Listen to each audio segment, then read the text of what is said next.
যদি একজন রেপ করে সব মানুষকে তোলা হবে? একজন কামড়েছে কুকুর, সব র্যান্ডম কুকুর তুলে দাও, এরকমই তো দাঁড়াবে ব্যাপারটা না?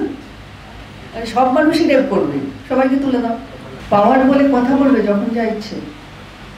আমাদের পাওয়ার আছে, আমরা যা ইচ্ছে করতে পারি। তা কাদের নিয়ে করছি? অবলা প্রাণীদের নিয়ে। এটা কোনো জাস্টিস হলো? একতরফা হয়ে গেল না এটা? আমাদেরও কথা শুনতে হবে। শুভ সন্ধ্যা। প্রথমে দুটো লাইন দিয়ে আমি শুরু করছি। স্বামীজির কথা। আমার দেশে যদি একটা কুকুর অভুক্ত থাকে,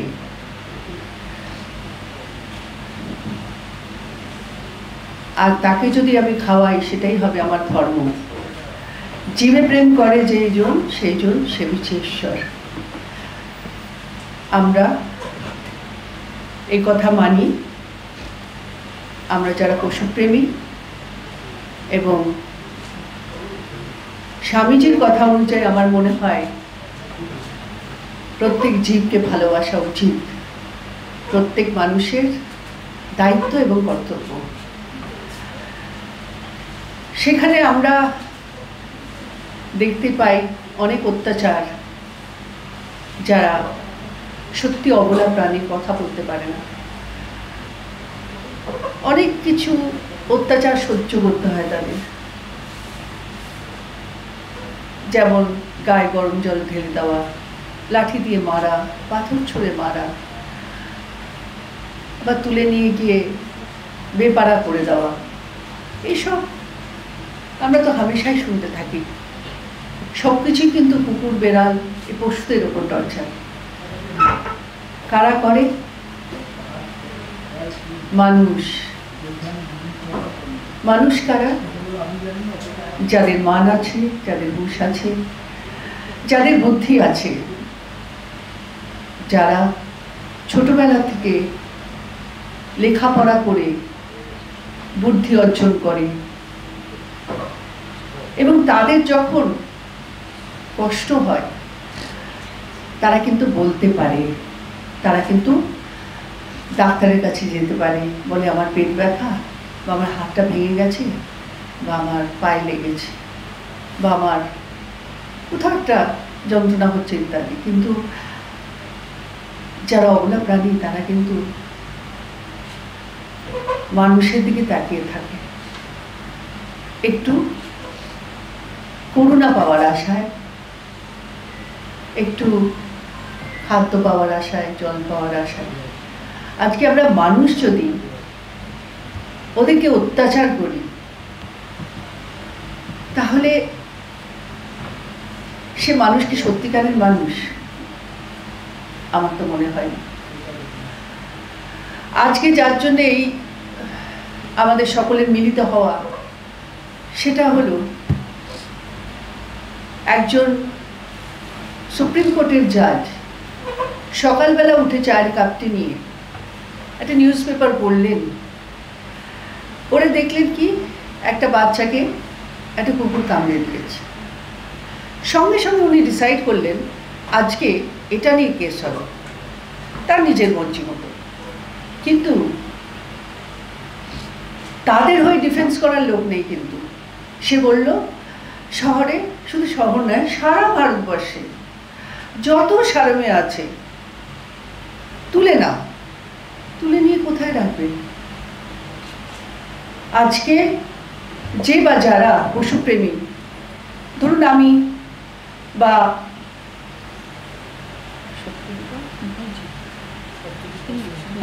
সপ্তদীপা সিংহ, সে একজন হাইকোর্টের লয়ার, সেও কিন্তু পশুপ্রেমী। আজকে আমাদের মতো পশুপ্রেমীরা, আমার ক্ষেত্রেই বলুন না, 18-19 বছর ধরে তাদের সেবা করে চলেছি। তাদের অপারেশন করা হচ্ছে যাতে ওরা সুন্দর সুস্থ জীবনযাপন করে। শুধু আমি নয়, সব পশুপ্রেমী তাদের পয়সা খরচা করে কিন্তু এইসব করে, এবং যাদের এনজিও আছে তারাও শেল্টার চালায় ডোনেশন বেসিসে, বা যখন তাকে আটকে গেছে নিজের পয়সা দিয়েও তারা সেবা করে। তো আজকে কি গভর্নমেন্টের কোনো বড় বড় শেল্টার বা কোনো জায়গা আছে তাদেরকে রাখার জন্য? তাহলে র্যান্ডাম তুলে তুলে কোথায় নিয়ে যাবে? 1 নম্বর। 2 নম্বর হচ্ছে এটা একটা সুন্দর পৃথিবী, ইটস এ ইকোলজিক্যাল ব্যালেন্স।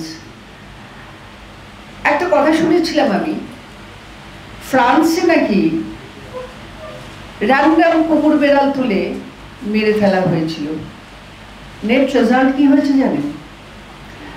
মাটির তলার থেকে ইঁদুর উঠে প্রত্যেক মানুষ প্লেগ এবং র্যাবিসে আক্রান্ত হয়ে মারা যায়।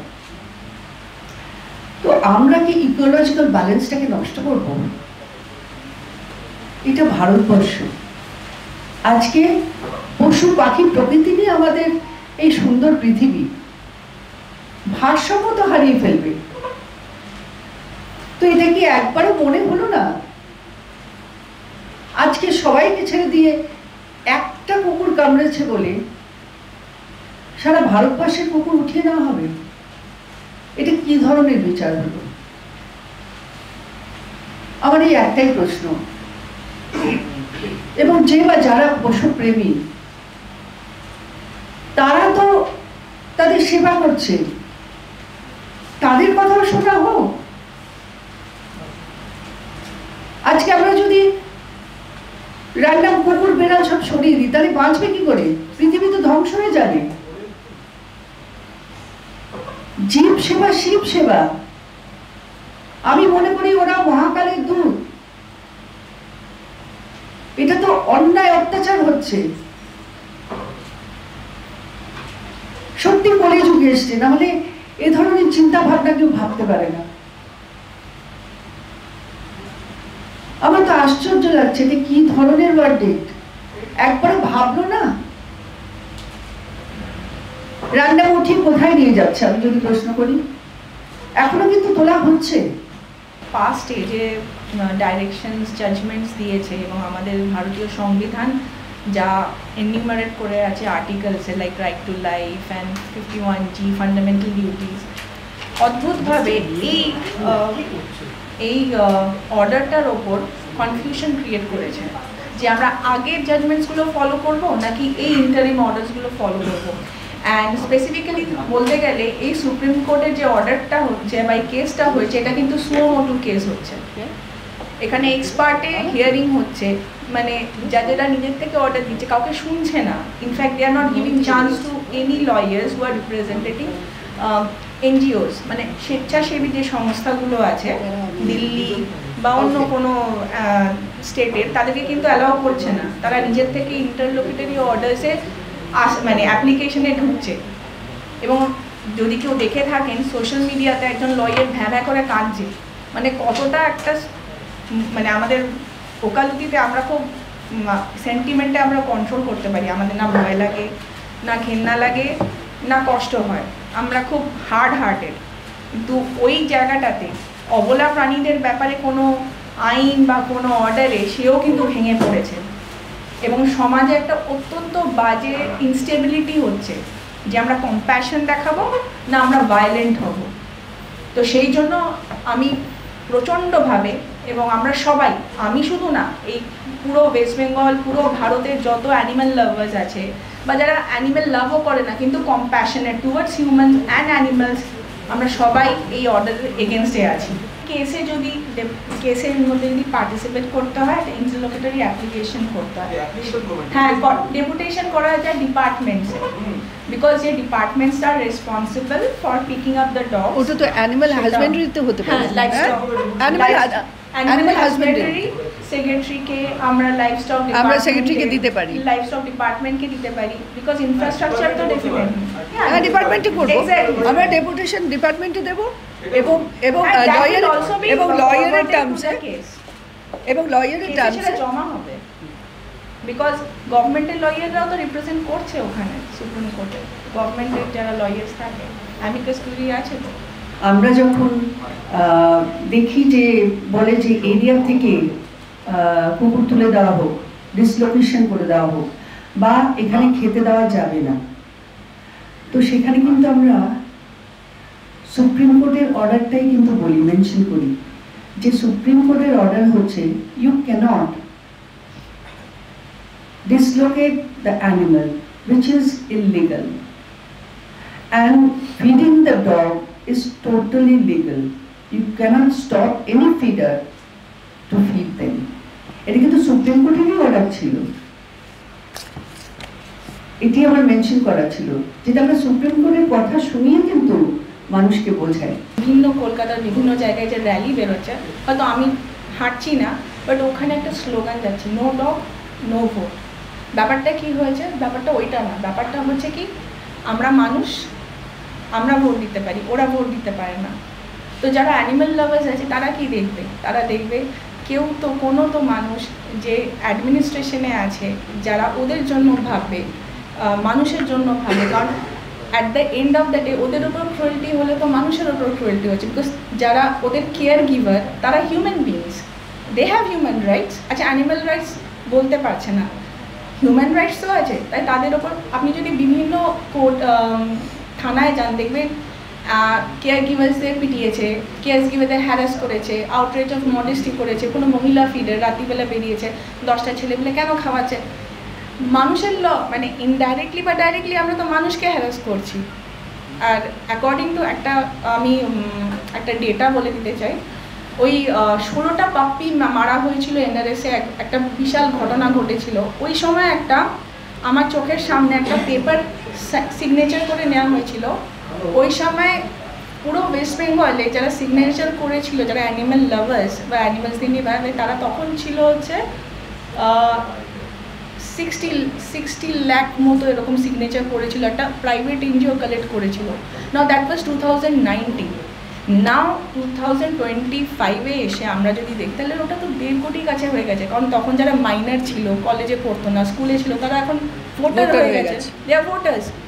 নাও ওদের একটাই কথা, ওরা ভোট দিতে পারে না, আমরা তো দিতে পারি, তো 1.5 কোটি ভোট আমার কমে যাবে। একটা অ্যাডমিনিস্ট্রেটিভ যে অ্যাডমিনিস্ট্রেশনে আছে, যে গভর্নমেন্ট, তাদের কমে যাবে। তারা মানে ওদের একটাই কথা, কোনো অ্যাডমিনিস্ট্রেশন এদের হয়ে বলছে না, কিন্তু এরা এদিকে ভুলে যাচ্ছে যে তাদের পেছনে তো 1.5 কোটি মানুষ আছে, তারা তো শুনছে। এবং তাদের এই সময় এই সুপ্রিম কোর্টের সুমোটো কেসটার জন্য দেয়ালে পিঠ থেকে গেছে। তারা কিন্তু এতটা মানে ছিল না, এতটাও তৎপর ছিল না। এখন সব জায়গায় ওদের পিঠ থেকে গেছে, শান্ত হোক অশান্ত হোক, যেভাবে হোক, যে যেরমভাবে হোক, ওরা কিন্তু রিভোল্ট করে যাচ্ছে, আর আমি দেখছি সেটা। মাহেশ্বরে কিন্তু একটা টেম্পল আছে, সেখানে কুকুর পুজো হয়।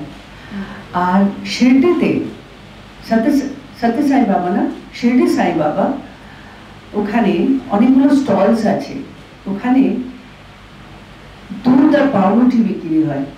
যে বা যারা ধর্মকর্ম করতে আসে তারা কিন্তু ভাবে এই কুকুরদের দুধ পাউরুটি খাওয়ালে কিছুটা আমরা পুণ্য লাভ করতে পারবো। এইগুলো তো আছে।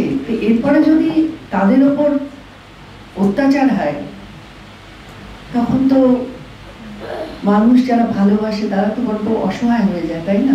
যে ফোন আসে যে ম্যাম আমার 5টা কুকুর আছে, আপনি যদি স্টেরিলাইজ করে দেন। আমি কিন্তু পার্সোনালি, এরা গরিব মানুষ যারা পারে না করতে, আমি কিন্তু করে দিই, আমি যতটা পারি আমি করে দিই। এবং আপনি যে রেবিসের কথা বলছেন, যদি কোনো এনজিও খবর পায়, ওরা কিন্তু চুপচাপ উঠিয়ে নেয়, উঠিয়ে নিয়ে আইসোলেশনে রেখে দেয়। ওখানে প্রচার করলে কি হবে, ওকে পিটিয়ে মারবে। তো সেটা প্রচার না করে সাইলেন্টলি ওরা যায়, ওরা তুলে নিয়ে আইসোলেশনে রাখে। এবং কেউ ডিসাইড করে, ওদের রেবিস হলে যা কষ্ট হয় সেটা মানুষের কোনো ধারণা নেই। ওই জন্যে ইউথনাইজ করে দেওয়াটা আমার মনে হয় যে যাতেও তাড়াতাড়ি শান্তিমতো চলে যেতে পারে। এটা হয়, কিন্তু রেবিস আমি এখনও বলছি সংখ্যা অনেক কমে গেছে, অনেক কমে গেছে। কারণ আমি তো প্রায় 18-19 বছর কাজ করছি, এবং আমিও চেষ্টা করি যাতে এবিসি প্রোগ্রামটা, অ্যানিমাল বার্থ কন্ট্রোল, যতটা করা যায় ততটা কিন্তু ধরুন একটা পাড়ায় যদি 7 জন থাকে, আমি যদি অ্যানিম্যাল বার্থ কন্ট্রোল করে দিই, তাহলে ওই পাড়ার 7 জন ভালো করে খেয়ে পড়ে বাঁচতে পারবে।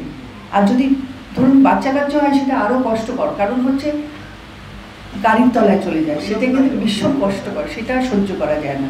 তো তার থেকে যখন আমরা অ্যানিম্যাল বার্থ কন্ট্রোল করে দেবো, একটা এলাকায় যদি 5টা থাকে, 5টাই খেয়ে পড়ে বাঁচবে, সেইটা আমরা টার্গেট দিই, সেটা আমরা ট্রাই করি।